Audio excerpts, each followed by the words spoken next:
We all know Sharon loves to use color and paint. Well, she met a kindred spirit in Brimfield near Boston recently. Take a look.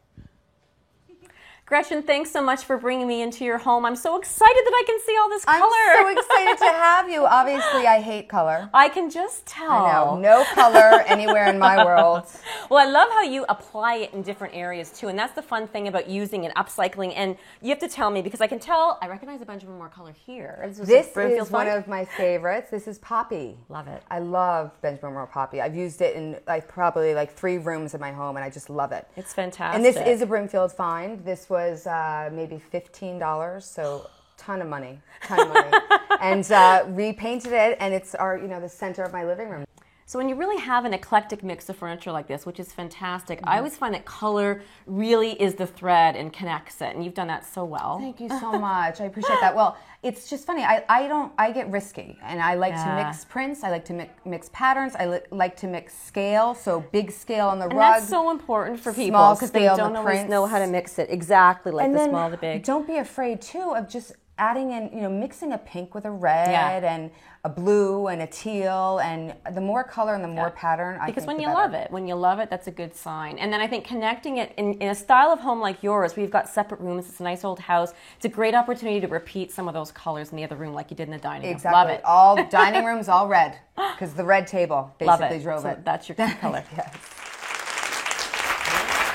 Oh, Sharon. You found a woman after her own heart, and she did it so well. I mean, those pops of color. Lots of pops. There was nothing jarring, and sometimes when you say, hey, add color, people think, oh my gosh, it's going to be a clown show. Exactly. What's Brian and I were just talking about, how there's not a lot of color on the wall, but then you can bring it into the painted pieces of furniture. And she can repaint accessories. the furniture. Exactly. She's bought antiques and painted the furniture and balances and pillows. She could transform that space so easily. So there's something really special about those of you that go out and you see something and you say to yourself, I can upcycle that, I can make it better. So Kelly, are you one of those people? Sometimes. Sometimes you're an upcycler? Yes. And Sharon, are you one of those people? Definitely. You're definitely one of those people. You do projects like that all the pieces. time. Are you one of those people? Sometimes. Okay, I'm never one of those people.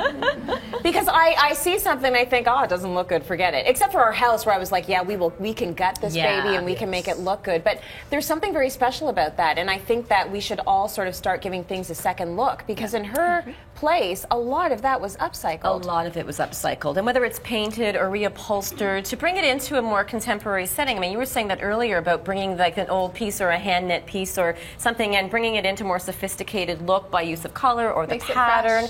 Yeah, absolutely. And honestly, in Toronto and out east, you have the luxury of having access to so many vintage and flea market finds. We just don't have that out west. And I'm always envious when I'm out here of the cool things you can scoop up and rebound. Yeah, even on the streets. If you come in nicer weather, we're not throwing things out in -20, but But you did it beautiful when you did that mudroom entrance. Remember that segment you did on entrances, and you took that bench and painted charcoal. I was watching that. I thought, oh my God, that looks so beautiful. And you just painted that wood bench, that charcoal gray with a gray wall. See, I watched. Thank you, Brian. Yes, I watched the show. I watched the show. Yeah, it's not bad. I thought that was beautiful. So that was how you sort of change a piece that you might already have. Yeah, and then you can take it out from your basement and bring it up into your main Just do a floor. great color. Give it new life. Well, it's also good for the environment. I mean, that's almost a byproduct, but it's something to think about as well. And if you don't like it and you're tired of it, just try it. If you don't like it, you're sitting in the basement anyway. No big deal. It's a fun brag, too. It is. I made it myself. Yeah.